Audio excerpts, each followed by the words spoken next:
Future Fossils, and my name is Evan Snyder. My co-host is Michael Garfield. That's where you're supposed to Sorry, talk. I didn't realize we officially started. Hold on. that was just messing with you. That's the official start music for you, Michael. I play that for you every time you get on a call or walk in a room. Yeah, there should be a little red light blinking in the corner of my field of vision at all times. So that's called hypervigilance, Michael. Actually, vigilance is my middle name, Gregory. Gregory means watchful. But at any rate, hi guys, I'm Michael Garfield.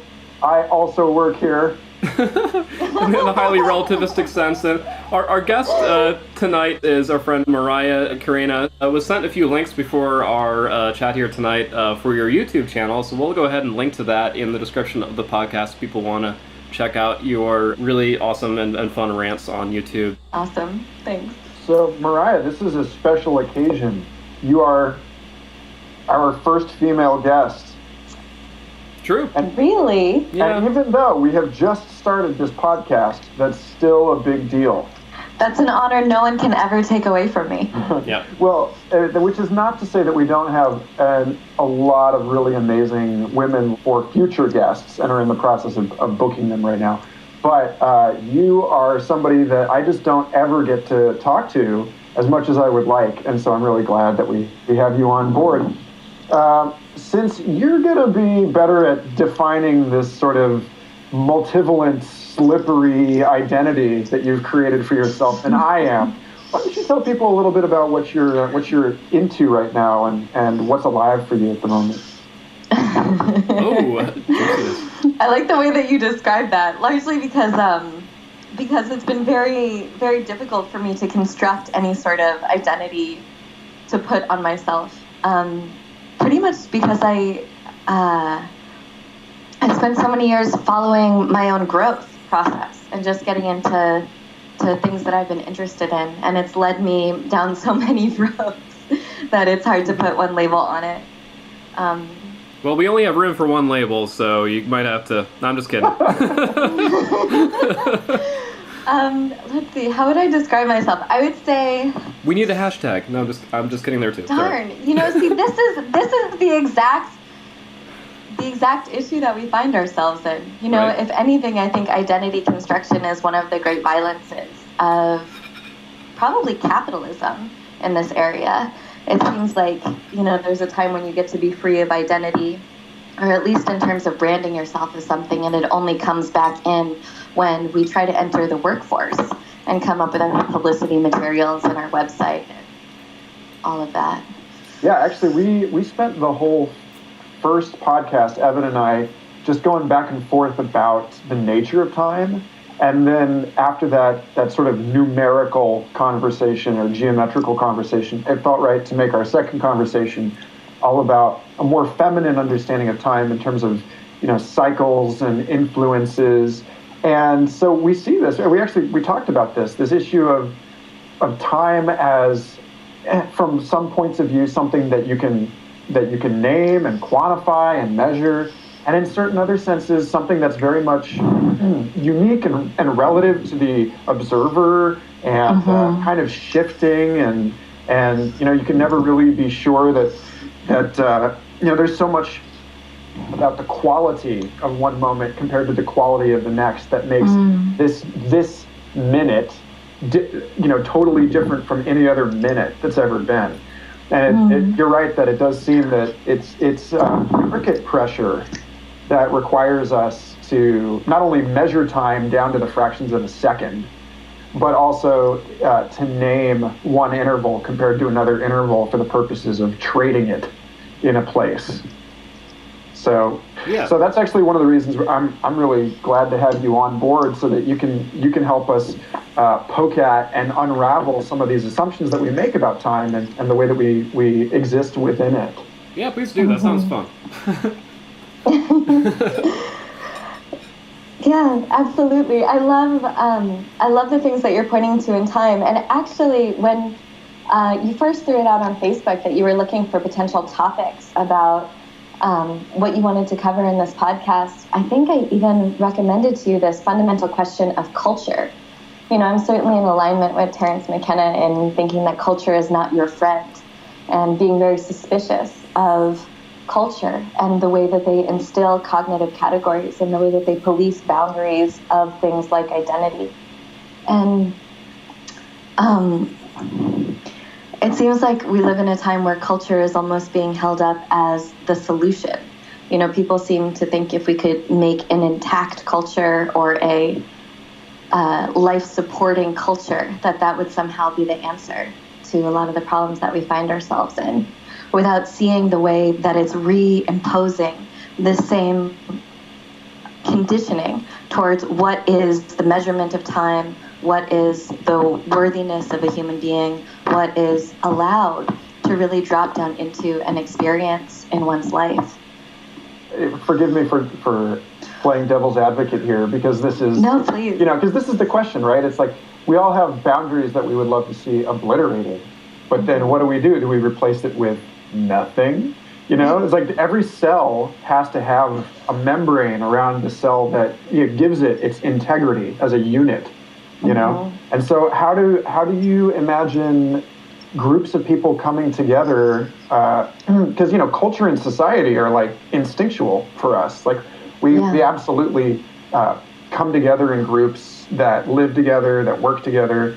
So how do you see that happening without there being, as you mentioned in your video, that culture tends to organize around the ideology in which there's an us and a them, that all of our ideological systems kind of create that boundary across which compassion is not afforded to people on the other side.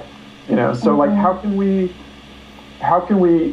keep the best parts of culture, the parts that coordinate us and allow us to work together, right. And without throwing away, everything that makes us human, really. Right, and really everything that allows us to be in relationship to each other, right? Like language, like time itself, which organizes action and activity and creates the matrix that allows society to run. I don't think it's about completely throwing out the boundaries. If anything, even the question of how we arrived at the boundaries we currently do is a rich and fascinating investigation. Like you were saying, how closely the systems of time we have now are linked to the history of industrialism and development in this country. The whole transition between measuring times in terms of seasons to measuring it in sunsets and church bells to the work hour to minutes to Google search in a fraction of a second. Yeah. Like that's a fascinating progression that we find ourselves in. It is. And then to take the other side and see that if we only live in that notion of time that's been culturally imparted to us, so much so that it becomes part of our own cognitive experience, we miss out on what it means to actually drop into the fullness of a moment, to actually remember what it's like to be outside of that system of time, and the joy or the sorrow of the feeling nature beneath that system.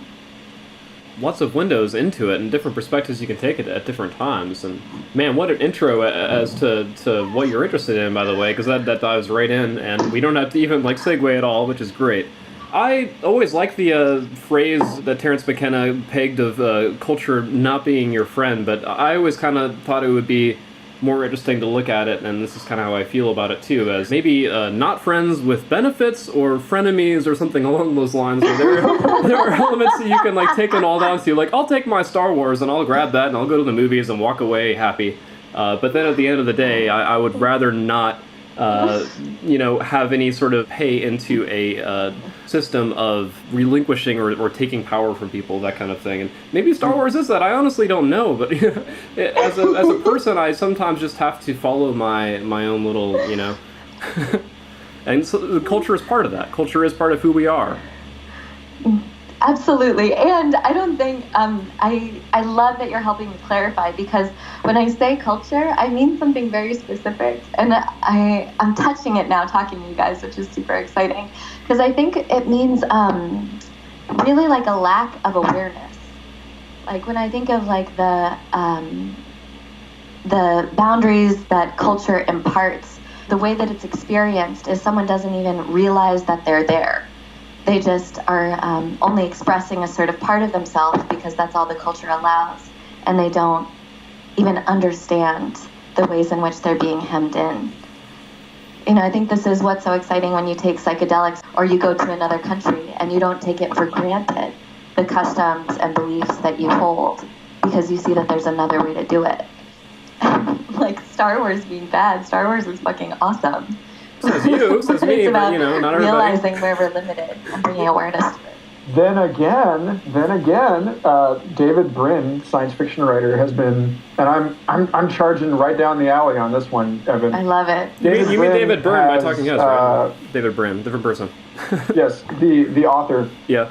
Has made quite a bit of heat in the last year or so in his taking a very open and public stance against Star Wars on an ethical basis, because he points out that both in the films themselves as well as in interviews that were conducted with George Lucas, that the original Star Wars trilogy as well as the prequels are taken basically, when you put them together, it's basically a mythical argument against democracy, and that he actually held a mock trial for Star Wars where he was the prosecutor recently, and makes this point that China, talk about cultural relative, the relativity of seeing things from within one particular ideological envelope or another. China loves Star Wars because in China it's very obvious to everybody that the values being reinforced are that democracy is a failure, that the Galactic Republic is not capable of contributing to this conflict or resolving this conflict in any meaningful way. They're not capable of taking concerted action, and that it's actually the hero, or anti-hero, that it's this single family of magical, unusually well-endowed psychic human beings. You mean in the metaphysical sense with endowment, I assume. So what? Oh, yes, it's yes. Look at the size of those midichlorians, but the quantity, right? Lightsabers. But that oftentimes, in that sense in which the culture is the water in which we're swimming, and we're usually not aware of or of the air that we're breathing, that it's not just the products of our culture, but the way in which we come to them, that we interact with them, and the way that interaction assigns a particular value. It's odd that in like assigning value to democracy. Right. Right. Maybe democracy isn't such a good system. There's a lot of evidence that it's not. Yeah. Right. So actually, this is. Hopefully you don't get shut down now, but man, I can't say I disagree. I can say for a second, though, that I have heard mixed interpretations of the Chinese market with respect to say Star Wars in particular, and that it did not perform as well as expected, and it's in part because of a lack of cultural saturation with respect to prior Star Wars lore, etc. So I think we might need to get some more guests on the line for that one going forward. Yeah. I don't want to talk about Star Wars with every podcast. We'll have a special one. But that's a great example, really, of where there's a totally obvious reading once it's pointed out to you that there's a different way to come away from those films ethically, that they're making a different argument than most American viewers would believe that they're making, or not that one view is necessarily more correct than the other, but that there are multiple possible interpretations and multiple possible ethical stances for this film. And so, just using that as an example, it casts a light on the conversation that you're facilitating about the limitations in our perspective simply because we're existing within something and we need to take a step out of it in order to have any perspective on it at all. I'm curious what you hear and where you want to go. Well, I got a quick anecdote. I do like to put in some more anecdotal storyline elements into our podcast here and there. And well, yesterday my girlfriend and I went to go meet up with some friends in Coney Island to go to the aquarium down at the end of Brooklyn, and it was my first time going there since Sandy. Hurricane Sandy decimated that part of Brooklyn, and the aquarium took a big hit. And as we were taking the subway down, at the point a little bit past and near to Bay Ridge, the line that we were on is above ground, and It's just looks like a landfill, like a post-apocalyptic landscape, just filled with impromptu landfill deteriorates and falling apart infrastructure. And that was the window that I got going towards the aquarium. And as soon as we got out of the subway and started walking towards the boardwalk on Coney Island, I felt this wave of energy sort of echoing from Hurricane Sandy, this immense devastation. And the irony of looking out over the ocean while feeling our effect on the planet and the potential ramifications and destruction and difficulties thereof, while also walking towards this aquarium to see a bunch of especially kids with their families out on Sundays to appreciate the natural world. It's so incredible, like the disparity and the perceived duality, but at the same time it was kind of beautiful because the staff at the aquarium in Coney Island treat their animals, as far as I know, very ethically. It's a very highly rated aquarium in terms of national standards, and they did their best to rescue as many animals as possible during Sandy. And you could feel the love from the employees there. It seems like a duality, but maybe it's not. It's all pointing to something, but I don't know what. That's culture. I think it's perhaps a little unfair to saddle you with this, Maraya, but since you are the representation for feminine wisdom in this conversation, then this seems like a really good place to interact with, or to connect all of this to the notion of compassion. And in this podcast, we really make an emphasis on some issues and some topics that I think in certain respects are fairly masculine. You want to get new agey with it. These are things associated with the archetype of Saturn, time, legacy, responsibility, fate. But there's what we would call masculine justice is also feminine compassion. It has this whole different angle to it. And the way that we organize our experience of self as an agent in time also has everything to do with the sort of feminine sense of self as expanding in space and interacting with or identifying as objects in the surround. That's sort of, I don't know, there's like a jellyfish image in my head of this thing that's just like reaching out and touching everything around it. And that's where, that when you talk about the matrix, is Latin for mother. That space is literally the mother within which, it's the womb within which all of culture exists. And the culture is in some sense the mother, be it a good mother or a bad mother, but it's the matrix from which we must be born in our process of self-actualization. Where does all of this, how do you relate personally and in your practice working with people? How do you relate all this? Yeah, totally. I love that you brought up compassion, because I think part of the reason why I'm picking a fight with culture to begin with is because I feel like it instills in us a way of being often, but not always, different than our human nature. And that this is actually happening, which is fine. And what that means is sort of like in that same permaculture sense of wherever there is an edge, wherever the ocean meets the sand, wherever the forest meets the meadow, wherever there's an edge of a rock, is this really dynamic place where two different systems of life meet. And if you know our Hegel and all of our good dialectics, usually they birth a third thing. So these edges are places of great excitement and diversity and growing. So I think where my compassion comes out in picking this fight against culture is I just think, a lot actually based on my experience when I was working as an anthropologist in the developing world. What happens if you are born gay in a village where that's not allowed? What if you have a really strong mind in a cultural context where it's expected that you're going to do laundry every day for the rest of your life? Yeah. So just coming back to that compassionate belief that compassion on all sides, like both for the fact that we have these cultural systems for a reason, and the fact that human nature is coming and pouring out of us at all times, that our beings are trying to do something. And what would it mean to also make space for that to happen?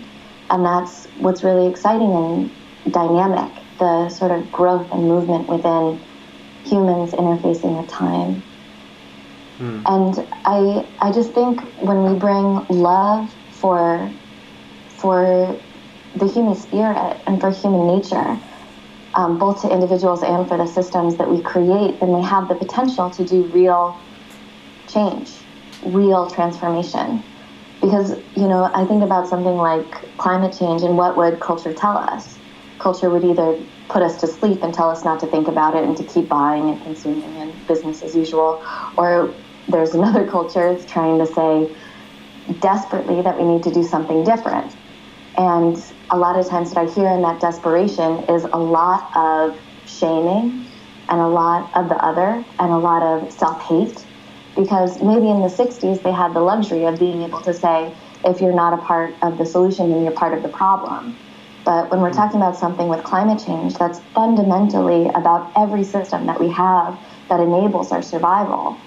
Every system that sort of interfaces between us, technology, and the natural world, then even if you're part of the solution, you're part of the problem. So there's like a huge lack of relationship in climate change. Like what I see is so beautiful about these kids going to the aquarium right next to the polluted oceans is, of course, we have this historical inheritance that we've received. And yet those kids that are there in the light and wonder of jellyfish and octopi and all of these other fascinating creatures, they're there building relationship with each other, having a great time on this field trip, and also with those creatures in the natural world. This deep connection to the idea of like the fringe zone, or the connection between multiple biomes in any environment, very palpable there, both in the physical, geographical context, but also in the cultural and the biological. Brings to mind the idea of maintaining, say, osmotic pressure inside a cell wall, that the cell can continue with its homeostatic metabolism and other controlled biological processes.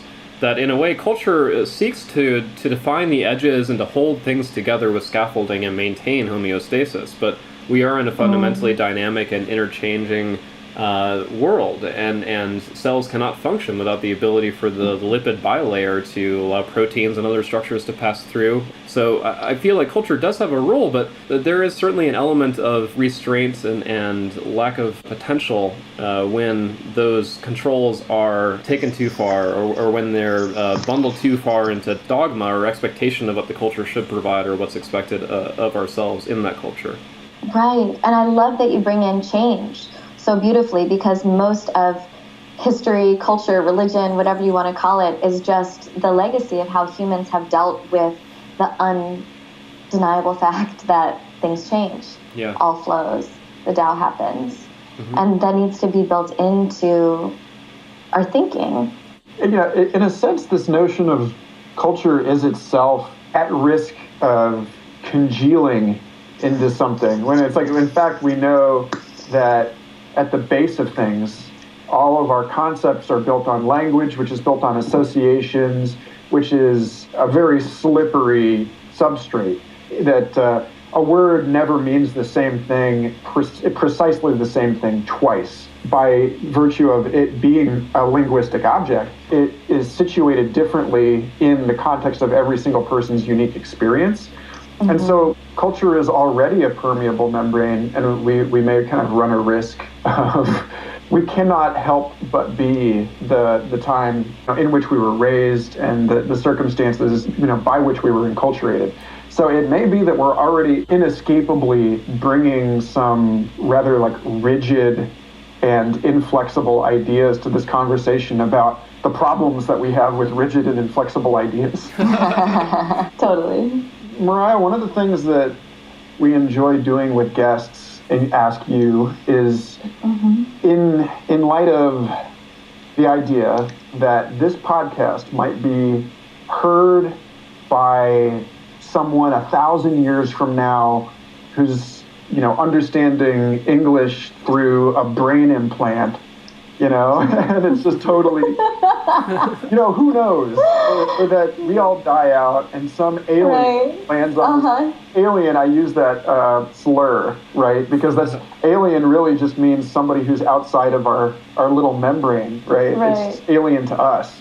Hopefully we accept the legal status of persons from other worlds by 1,000 years from now. But at any rate.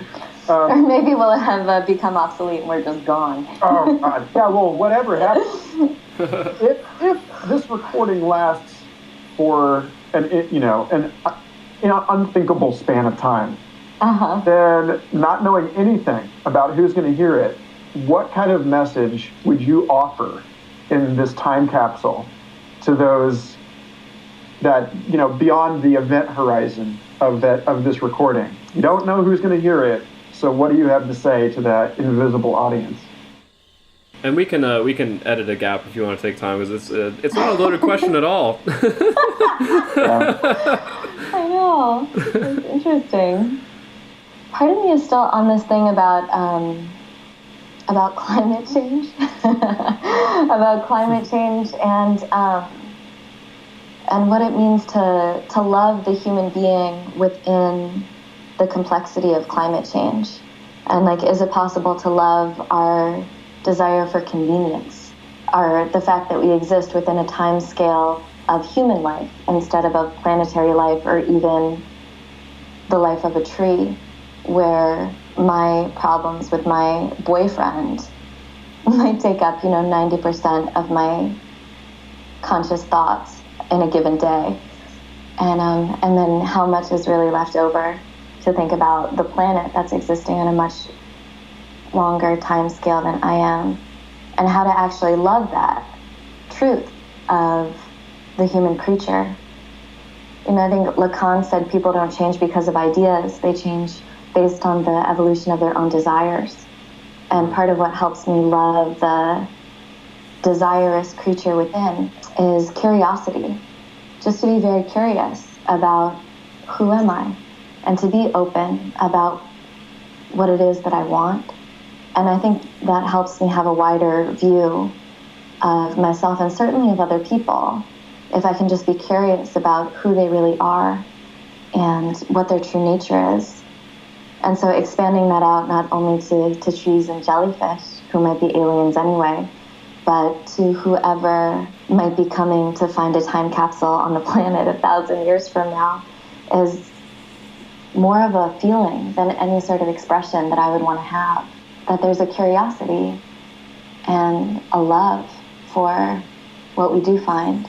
Yeah. I like that. Yeah. Future fossil encounters. Yeah. Exactly. And hopefully somebody does encounter it. So hopefully somebody does find this stuff later on. But who knows? I mean, maybe it will just be like the weird giant land crabs at the end of The Time Machine by H.G. Wells, like playing frisbee with our M discs. Fine with me. It's kind of an amusing alternative. Land crabs, I'm still curious about you, and I love you. Yes, I want a whole extra sequel if we can revive H.G. Wells on just the land crabs. But I wanted to take it back really quick to kind of the more etymological roots of culture itself, and looking at the philosopher Cicero, who defined roughly culture as being a collective aspiration towards the perfection, or the increased perfection of the philosophical and metaphysical ideological soul of humanity. Here we are hundreds of years later, and Cicero's not with us anymore. We're left with us, and the etymological root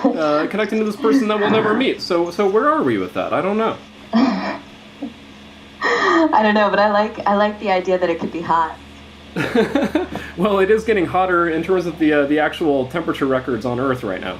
So we do have the heat, the little bit of canned heat on our heels tonight. Totally. I do recommend anybody who's interested in Cicero, like, pop him into Google, see what you find, watch a few videos, poke around on Wikipedia. There are some interesting connections there with respect to the unfriend with benefits view of culture, but I guess in his sense, the more ideological. I love that it's hot. I spoke about, I spent a lot of time thinking about my boyfriend or whatever.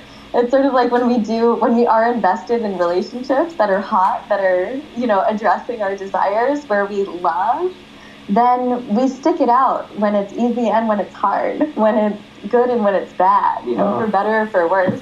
I think that's true. It's like we all need to fall in love with those things that we're trying to protect and defend and support. There's this fabulous quote on Sri Nisargadatta, who, I don't know if you're familiar, is one of those Advaita non-dual. The I am that guy? Yeah. And he says, the problem is not desire, it's that your desires are too small. Absolutely. So there we are again, pushing the envelope, pushing that permeable boundary of our compassion. You get into the esoteric depths of that inquiry, that line of where do I end? Am I, and where do I end, and where does the other begin? And you get into some really interesting stuff where you've got people like David Deida, again in sort of a more masculine school or tradition, teaching people to make love to the entire world, to all of your experience, as if everything you're experiencing, including your own body and your own thoughts, are your lover. Again, with the Matrix, where even my own spatial extent in the environment is, in some sense, feminine and can be penetrated inquisitively. Can be opened and explored playfully. And as soon as you talk about it in that way, it changes the entire conversation, because for the last 500 or 1,000 years, our relationship to quote unquote nature, this idea that we made up about a world that isn't us, absolutely reflects the pathological masculine expression of subversion, control, manipulation, violence. We're raping the land, and we're exploiting everything. Back around to this issue of what is invisible to our culture as a primarily economic culture. Right. It's well, the second was invisible to our culture until we created a device that allowed us to exploit the second. Because we desired greater efficiency. What if we desired play? What if we were to desire something that is the richness, the fullness, the sensual depth, the holistic sense of completeness was that which, I don't know. I'm hoping you will interrupt me at this point. I could riff on that for just a second, just because it came to mind. Maraya, I would love to get your take on this too, but there's that meme that's been floating around of that moment when you realize that all the beautiful chorus of frogs, insects, and birds that you hear at night are just a bunch of animals desperately trying to get laid. Maybe all of our chatter on the internet and everything else is all just this march, this progression that we are sort of at the mercy of, or maybe not. Maybe we're just part of that chorus of frogs. I'm okay with that. It sounds nice. It's totally. Creativity is mating strategy. Spirituality is mating strategy. Intellectual achievement is mating strategy. Right. It's very, it's the highly Darwinian perspective on it, but it's intriguing, and it's kind of nice when you're listening to the chorus of frogs at night, because it sounds pretty nice. It sounds beautiful. But the underlying cause is fairly straightforward. Well, that's elementizing the situation, right? Which is right. Fair, and we already have called that out. There's the equal and opposite reduction, which is the reduction that a lot of people in the spiritual traditions take to all sexual congress, all mating strategy, all creativity, etc., is actually the cosmic act, and that it all nestles within the God play as a subset of all possible creative expressions, right? So it's either of those isn't really complete unto itself. We can reduce all human effort and activity to, well, we're all just trying to get laid. We're going to try and grow some greater desire here. Then we can look at trying to get laid as something that the totality of being, or the ground of being, is doing as a way of enriching itself in the equal and opposite direction ontologically. In terms of manifestation has the goal of being small and broken and many, right? Whereas evolution would have the goal of being large and whole and united. You look at the Earth from space and you've got the Coriolis effect, pushing storms one way in the northern hemisphere and the other in the southern. And it's like we have this flow and this counterflow that are necessary in order to paint a complete picture of what's going on. There's like a whole palette of desires and experiences and senses involved in what that could mean. When you're saying nature, like birds and frogs and all of that, one of the identities I used to have for myself was a cyborg anthropologist. And I did actually study cyborg anthropology in university. And it was fundamental in my development just to be able to collapse one of the strongest dichotomies, I think, in our culture between nature or between people and technology, and coming to see, as Kevin Kelly says, technology as the sixth phylum of life. All of our technologies and all of the social systems that we have created, time and the clock and seconds included, are a part of nature. So in that sense, maybe the ultimate endgame is to get laid in space. or for Earth to get laid by space. Ooh! Maybe that happened already. I mean, shoot, we may be the orgasms of their coupling already happening. We're just a big Well, and if you are to, we had Bruce Damer on the podcast a couple episodes ago, and a big part of the work that he's doing in the origins of life is on the growing likelihood that Earth was quote unquote seeded with amino acids and nucleotides and other proto-living chemicals. So really, it very much is that thing. A comet with the right blend of juices lands on a planet that's just warm enough. And if we can break down the traditional story that the ovum is passive and like just whatever fastest sperm gets there, but actually understand that the ovum is also an active participant in the insemination process that is discerning about which semen to let in. Oh, and you can say the Earth herself had an active role in deciding what life to let on this planet. True, because the Earth was too hot. Like probably comets were landing on Earth that would have been, excellent for seeding life for hundreds of millions of years before the Earth was cool enough that the chemicals weren't just totally destroyed. I even had this thought the other day, which is like, where did water come from? Like, water must be its own extraterrestrial voyager that goes through the cosmos, choosing different planets that also choose it. Sure. I mean, I was listening to an episode of the Joe Rogan podcast the other day featuring one of his frequent guests, Duncan Trussell, and they were talking about the fact that in heterosexual coupling that women tend to have a much higher emphasis on smell than a lot of men realize, and that the biological compatibility actually has a significant role in the sustainability of any given relationship, which can actually be, interestingly enough, upset by things like birth control, disrupting sort of that biological landing pass to create a couple going forward, and many of these checks and balances that I think we're increasingly moving through. And in a way, I feel validated in my own relationship personally that my girlfriend thinks I smell nice, because she still thinks I smell good, then I guess our biology is doing pretty well. So that makes me feel a lot more competent and confident in going forward with respect to her instinctive connection to our relationship in ways that I can never perceive. I'm not even wired to do it. This whole issue of trusting the whole intelligence of the human organism, trusting that when someone smells bad, that's a good reason that you have evolved to associate that smell with disgust, I think is a huge part of this conversation about what it means in the reclamation of the feminine aspects of mind and experience. And so, I guess the immediate question that pops out is, well, what does time smell like? And that time smells different at different points. Like understanding the human as a whole field creature, it's also nested within a context of ecologies of similar wholeness, right? Like Venus, which for so long has been associated with desire and attraction,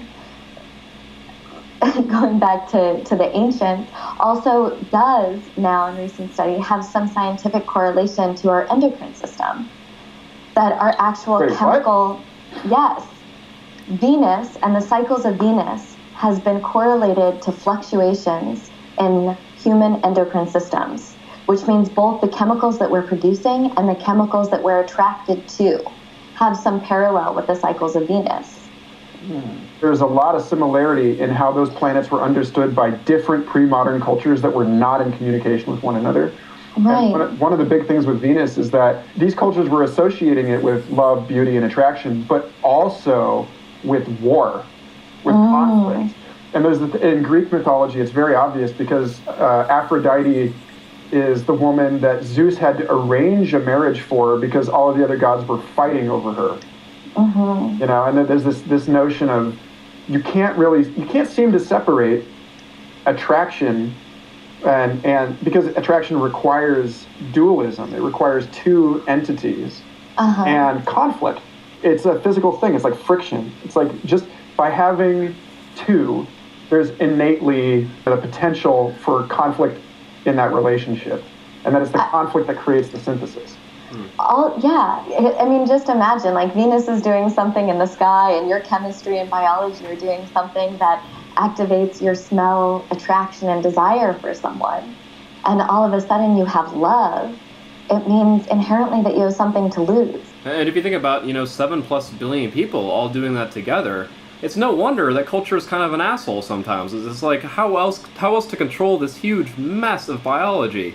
And almost infinitely variable perceptions and worldviews and attitudes and gender and religion and color perception. I love you saying that because it makes me see so much of the planet as just this giant gene swarm. And that this magic that we call attraction or falling in love is, of course, very important because it's the deciding factor in the propagation of that gene swarm. Yeah, I almost wonder if somebody out there has written the book or will write the book, taking a riff from Origin of Species and just go straight for the bullet to name it Orgasms of Species, because that would be a fun book. There are some excellent books on non-human sex out there. You would know, Michael. I'm just sorry. You anthropologist / archeologist, you. Yes. So I say the leopard slugs are one of my personal favorites. There's a great example of two animals that actually form a physical helix in their copulation. A double helix, in fact. Let's full masculine and full feminine. True. Let's actually link people in the show notes to the video of mating leopard slugs, because that's Planet Earth. I think a totally perfect visual metaphor for the course that this conversation's taken.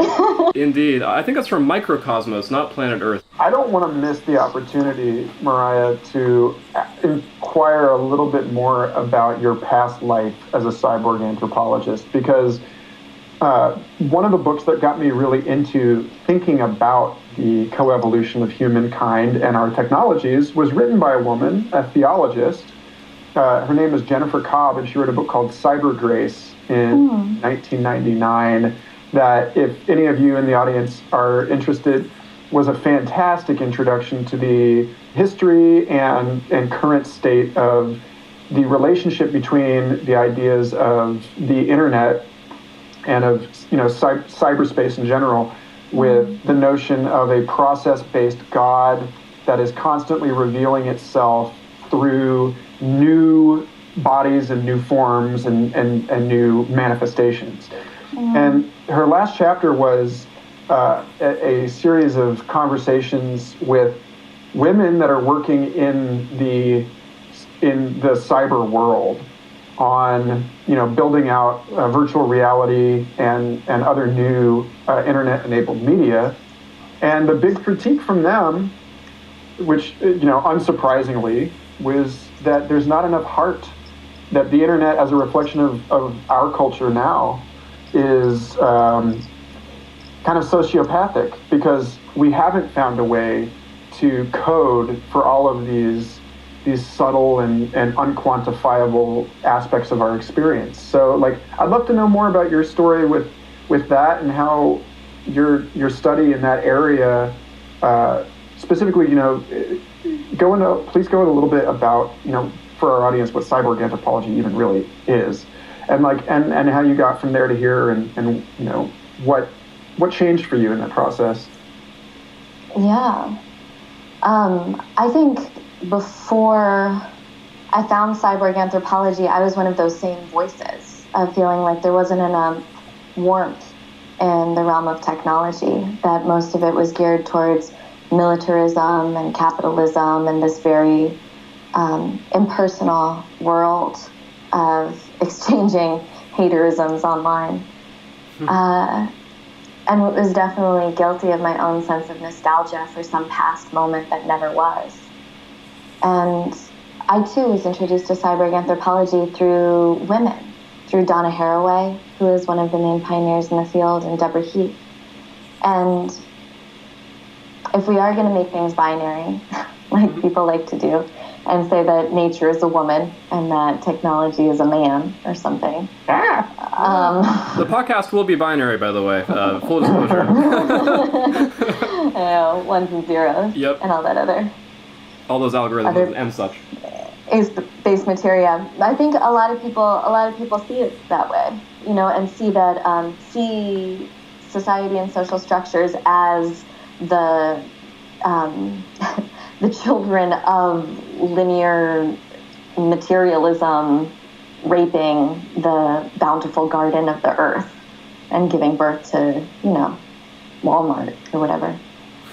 And so then there's all of this feminine rage that comes back against that, saying that this is horrible. And I think that there's a lot of reasons why that rage is there and why it's justified and valuable and wants to be heard. But the move that these women were making for me in cyborg anthropology, and the move that I made myself through studying it, was to see all of it as nature, and to see it as like coming back to that idea of self-love. It's like easy to love the bird, but like you gotta love Walmart a little bit too. And more than anything, cyborg anthropology is about becoming lucid in the dream of technology. It's becoming aware in the historical process to realize that me withholding my engagement from the technological evolution happening is part of allowing it to continue down those tracks that I disagree with or don't feel so good about. So to become lucid in the dream of technology, to recognize that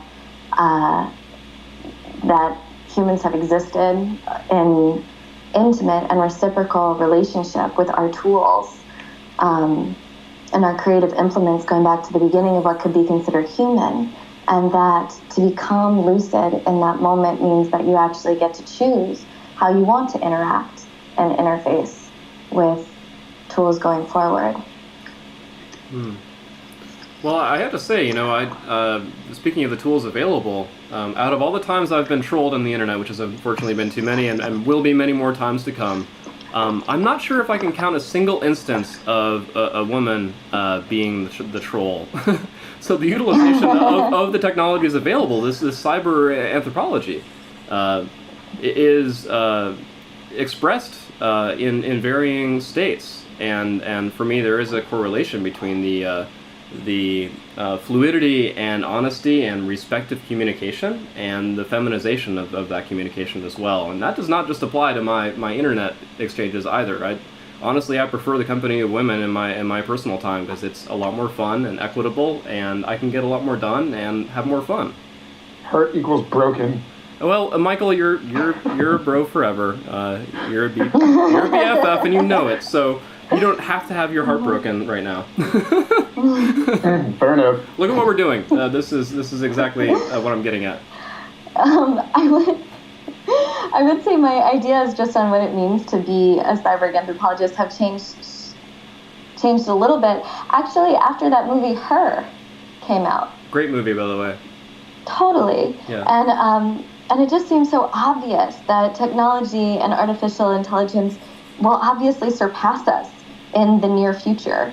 And whereas now we kind of have the opportunity to be either the conscious or unconscious sort of parents of technology, maybe technology's own life force and dreaming is already moving it in directions. And then once that happens, I mean, humans really will be obsolete. The intelligence and the speed of that propagation will far surpass anything we can imagine.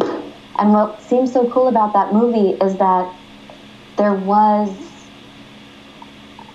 like a warmth there, like you were saying, like almost by technology coming into being, it came into, I want to say personhood, but it came into its own form of life, which is different, obviously, than our own, but which had heart to it because it had its own self-determination. I think there are a lot of trolls out there that could use that friend, whether voiced by Scarlett Johansson or not, through their OS to put them in line. But that's just me. I feel like there are a lot of people out there like, this is going back to.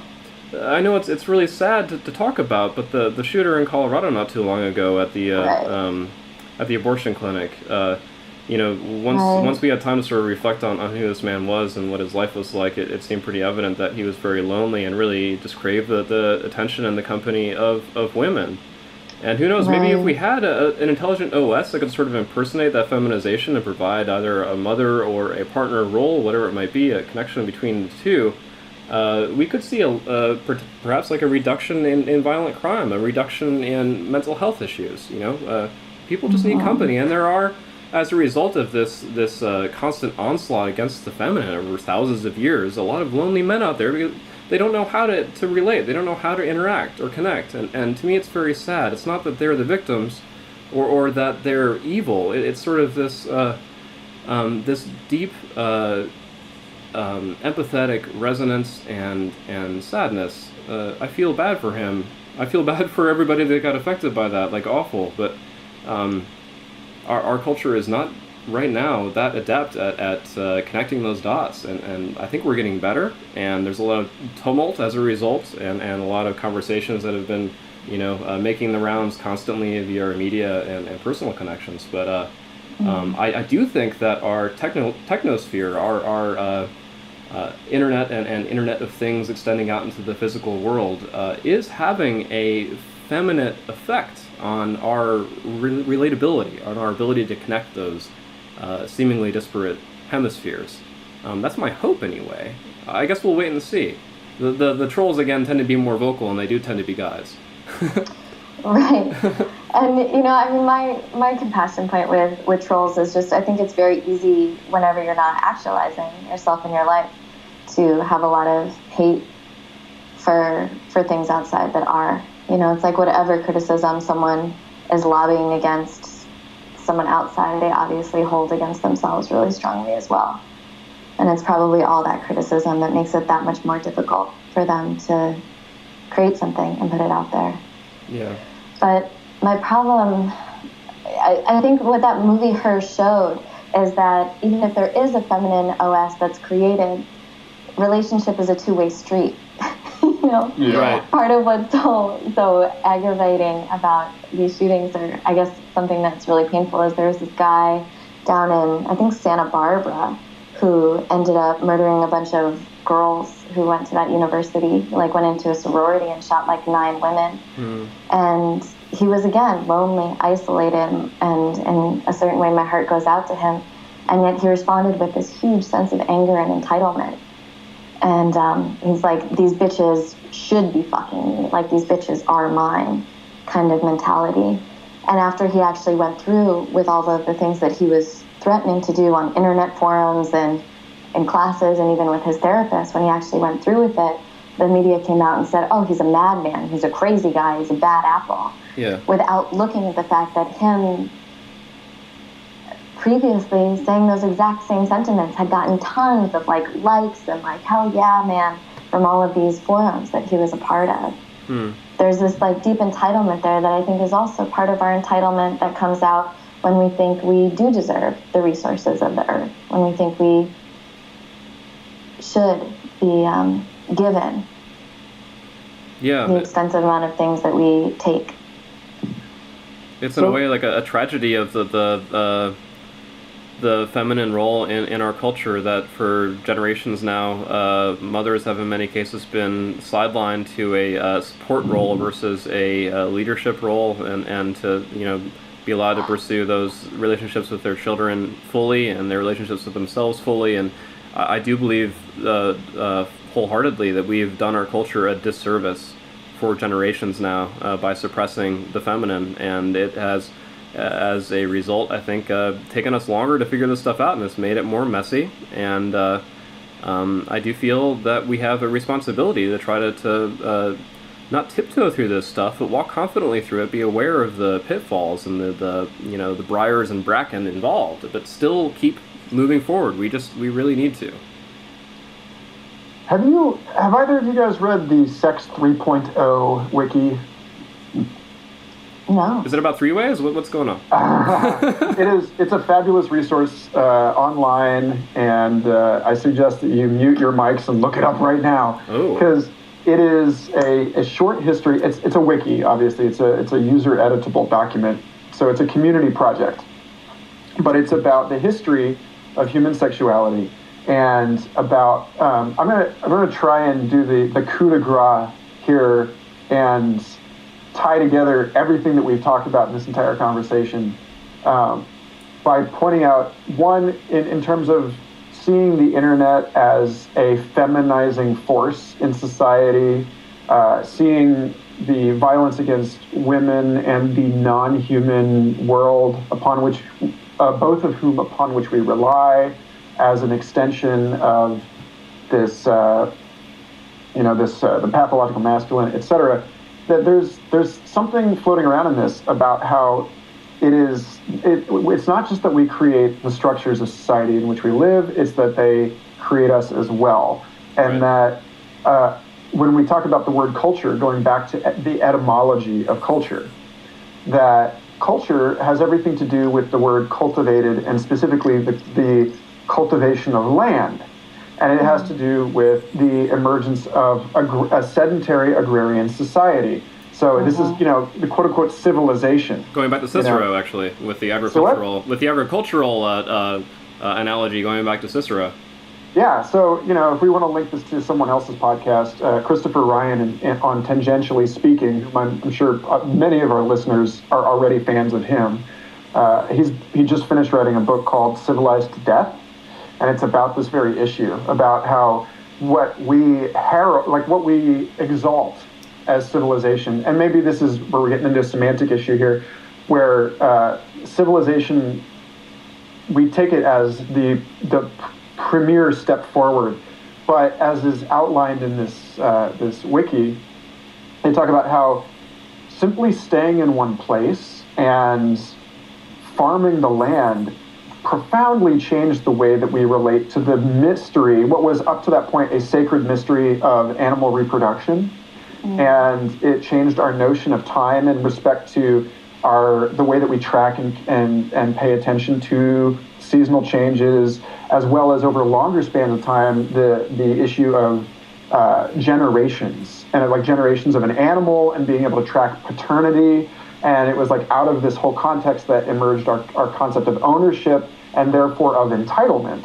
And like our idea that the wife is owned by the husband or the children are owned by the father comes out of this, and that the value systems of agrarian society are being digested fairly rapidly on a geological time scale, first by the communication technologies of print, and now by the communication technologies of the internet, both of which operate in a more network and therefore sort of inherently feminine modality. And so it's almost perfect from where I'm sitting that you would take up arms against culture using the tools of the master's house in some sense, but also as a herald or harbinger or agent of this burgeoning networked feminine cornucopia of like the neo-tribal revival. Damn, that's hot, Michael. That was good. Oh yeah, you really get into it with it.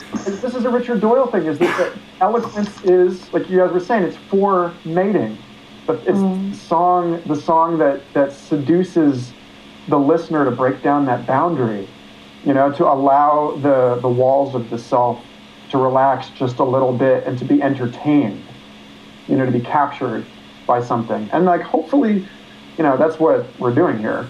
But yeah, it does all seem to be connected in a way that, with any luck, and that's what they're getting at with the Sex 3.0. The Sex 1.0 was tribal, orgiastic. There was no real sense of self yet to speak of in the way that we mean it now. And Sex 2.0 is culture, and specifically agriculture and agro culture. And then Sex 3.0 is one that is gender fluid, that's associated around idiosyncratic personal boundaries and value systems, and does not maintain or adhere to any particular set of ideological norms. And so you get something that's actually hermaphroditic and very fluid and adaptable. Leopard sluggian. Yeah. Both, all partners are exemplifying or manifesting in some way both masculine and feminine elements. Like I think it was, you might remember this, Maraya. Charles Eisenstein, I think, was the one who talked about the masculine yin, feminine, and how like women have a clit, and men have testicles, and so there's this. The yin yang has like the dot of the opposite color on either swoosh, so like each of us contain the multitude, and it doesn't really make sense to talk about it in like simple black-white distinctions anymore. I love that. I think we should make a movement to stop calling it the tribal revival and start calling it the leopard sluggian revival. Yes. Embrace your inner slug. The mucus march. Both of them. That's probably a more disgusting way of putting it on my end, but yeah, I like your terms better. And Maraya, thank you very much for being our guest tonight. And I hope you don't mind that we really dove full tilt into the sexual dynamism of culture with our first female guest. And thank you for taking the point on that. Yeah, absolutely. It was my pleasure. It was a great enjoyment of my time with you guys. Well, likewise, and we'll go ahead and make sure to share all relevant links and such below, and included in the information for the podcast. This is, again, Future Fossils. I'm Evan Snyder with my co-host, dun-dun-dun-dun, Michael. Senor Garfield. There we go. Oh, wow. That's your pseudonym. I like it. It's very mysterious, and we'll see where Senor Garfieldo goes with the next podcast. I don't know where else to take this other than that it has once again made me feel vaguely and still somehow more definitely hopeful about the future. So thank you for helping me with that. I think I'm not the only one in terms of misanthropy and our views towards culture being somewhat oppressive, but I think part of it is because it's been honestly male dominant for so long. There are a lot of course corrections to be made. So let's see what we can do. And I think a big part of it is that we're becoming aware that it's there. Right. And our own dreaming is moving us to grow beyond. Awesome. That's beautiful, Maraya. Thanks so much. Yeah, thank you guys. That really was fun. And I'm so excited for the ongoing episodes of this podcast. And well, thanks again, guys. Yeah, much love to you both. Y'all have a fabulous future. All right. Well, so much love, you fossils. All right. Much love. We'll talk to you soon. Bye. All right. Bye-bye.